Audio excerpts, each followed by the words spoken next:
not your worship who will hear the matter. Court can record. It even records electronically so that the magistrate, when they are available, reads the record and delivers a ruling. Twewuunya lwaki kkooti bweba eallocating emisango gino, lwaki egyallocatingira omuntu ataliiwo naddala nga application ekwatagana ku ddembe lya muntu.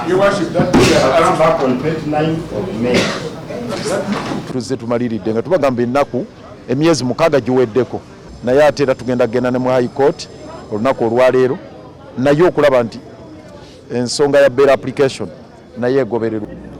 He's a jurist from France. He has come specifically to join the observers at the hearing of Dr. Besigye and Obed Lutale case. Download the app on App Store or Google Play Store now.